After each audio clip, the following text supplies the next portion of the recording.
Okay. Hey, YouTube. I had started recording this video, but I got a lot of extra stuff going on. So I'm going to take the time to try to film this video right now because the workers are gone. They're on lunch break, and my house is a mess. So I seen this weekend, but you don't necessarily want to always believe everything that you see, but I seen where they were saying that Wendy Williams lost her mother. So first thing first, Wendy Williams, you have my deepest sympathy, baby. I lost my mom 5 years ago, and I'm not even half your age. So I want you to know that you were able to spend so much time with her, basically a lifetime, because my mom didn't even make it to your age, Wendy. You were able to spend so much time, and I'm happy that you guys were as close as you guys were, because I was close to my mom like that too. So I also see where people are bashing Wendy, saying she shouldn't be at work and da-da-da this and da-da-da that. And how y'all gonna tell somebody how to grieve? Like, how dare you? The only other thing to compare this to is losing a child or losing a father. Now, I don't know if y'all know Wendy's story, but Wendy has dealt with losing children her entire adult life. And she has said this on several times, that little Kev is a miracle baby. Okay? So this woman has experienced so much loss. Let's just talk about the last year of how everything played out with her and her husband. You know, she had to face that public embarrassment. The whole world knowing that her husband been sleeping with this woman and got a whole family with this woman. And these YouTubers, and I'm not gonna lie, I'm subscribed to like half their channels because I love messiness too. They are like FBI agents when it comes to digging up the dirt and shit on these people and getting the truth. So her whole truth has played out. Her whole life has played out. Personal life at that has played out in front of us for the last year. She's lost a lot. But to lose the person who is responsible for you being here, it's a whole nother different ball game that a lot of people do not understand unless you have lost your mother. So this is what I want to say. I've already seen a bunch of videos about people talking about it. People who have not lost their mother.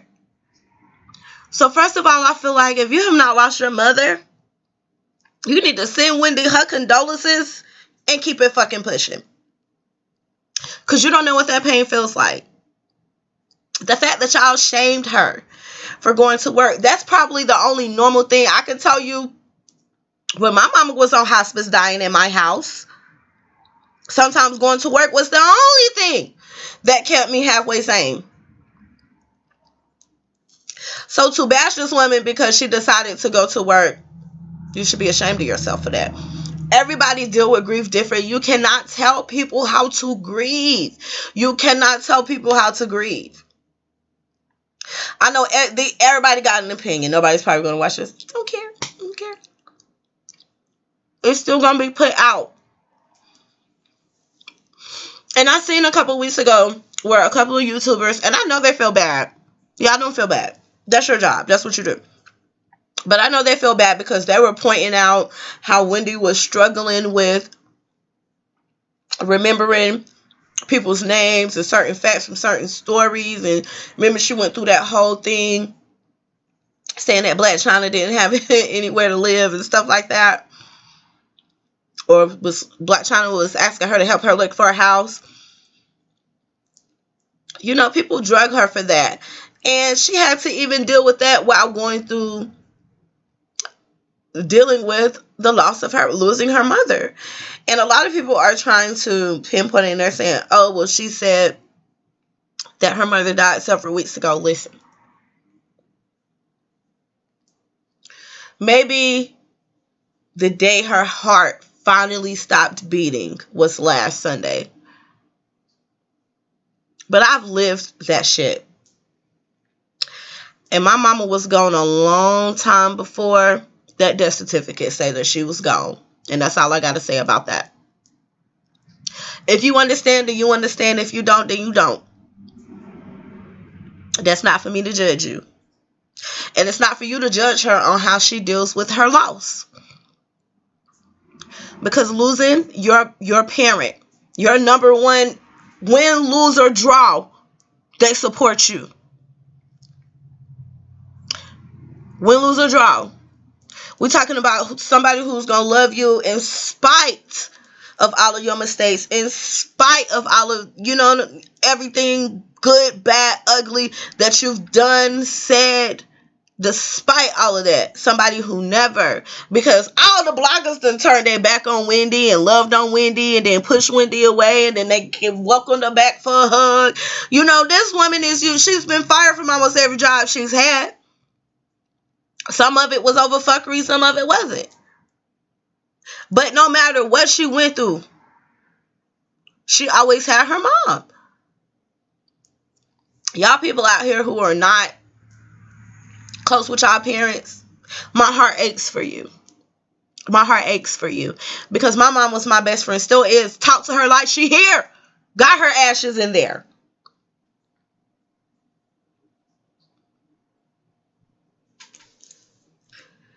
I just really hate that people are doing her like that. Because even though they know that what she's going through is hard, they're still kicking her while she's down. And that's just not fair. Like, it's not, like my son say, my 6-year-old, it's not fair, mommy. I don't do it, mommy. It's not right, mommy. It's not right, and it's not okay.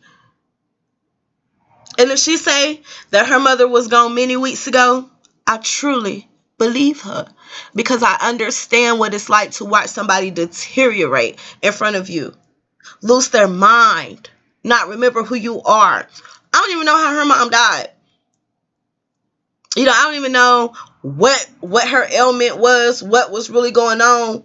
But I understand everything that Wendy said when she said what she said.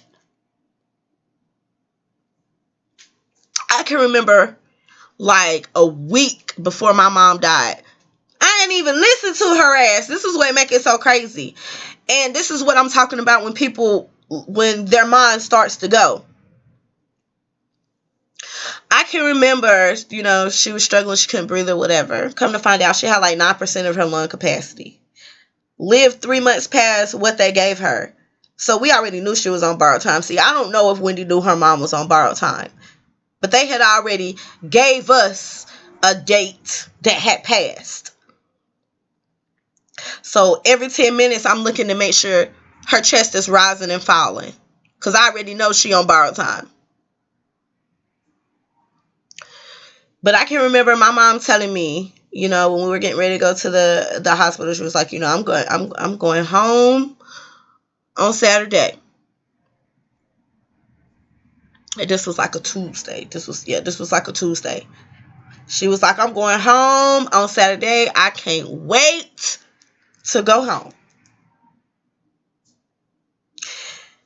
And I'm looking at the paramedic. I'm like,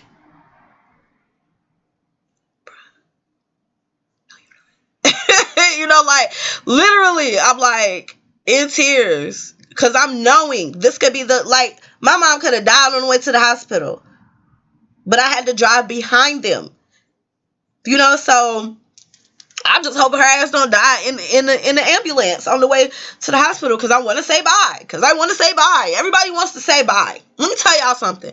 And I told my mother-in-law this. My mother-in-law, I know a couple weeks ago, I was telling y'all that I had death in my family. Like, it was like boom, boom, boom. That shit was crazy. She was just coming boom, boom, boom.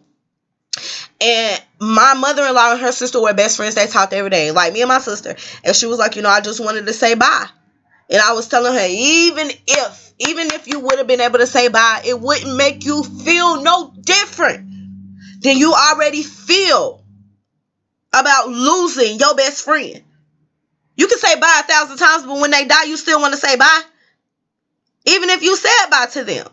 So it's not good. You know what I'm saying? It's not good. So anywho, my mom's telling me and I didn't even understand what my mom was saying to me. Because at that time, I wasn't spiritual. I was always brought up in the church. So once I was able to get the hell away from the church, I was gone. I was tired of praise dance practice. I was tired of choir practice. I was tired of, Sunday school. If only I knew. If only I knew, right? But no, not me. You're young, you're dumb. Whatever.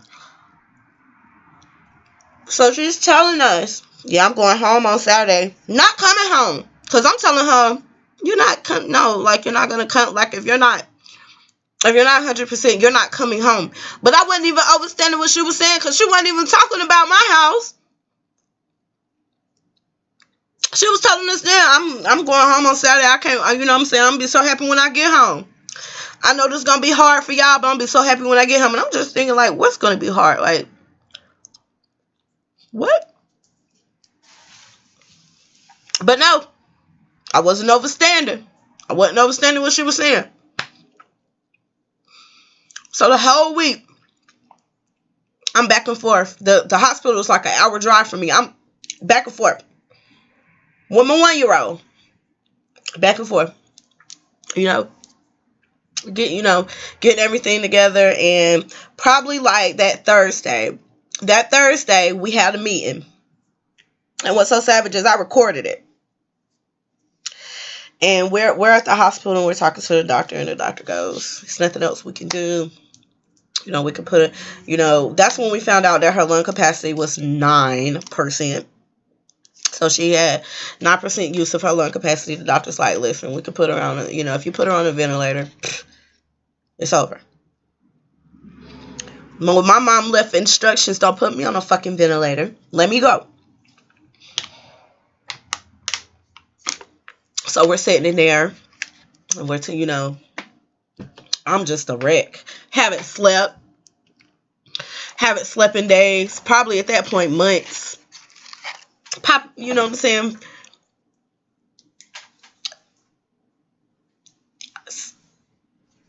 It was a lot.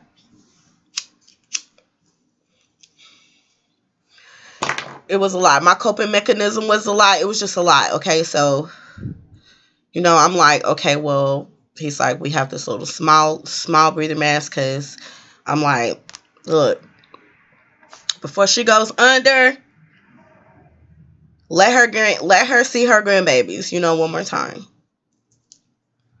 So I'm in there, I'm talking to my mom. I mean, she's sitting up talking to me and everything. And she's like, get the kids, da-da-da-da. Take care of your brother, make sure your brother's straight. And I'm the baby. I'm like, the fuck?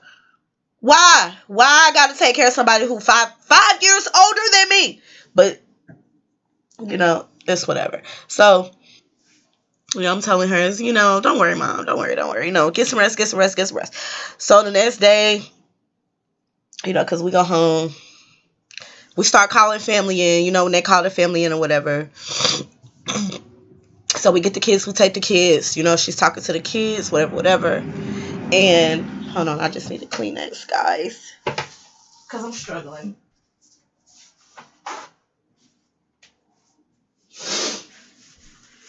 We bring the kids, she talks to the kids, whatever. She say what she got to say. And they walk out and they leave. And she's like, no, Abby, you stay. So I'm like, okay. So everybody leave and I stay. And we're talking. We talk for 30, 45 minutes. And she's telling me, you strong enough. You can do this. You're going to have to take care of your grandma. Fuck your granddaddy. Take care of your grandma. So I'm like, okay.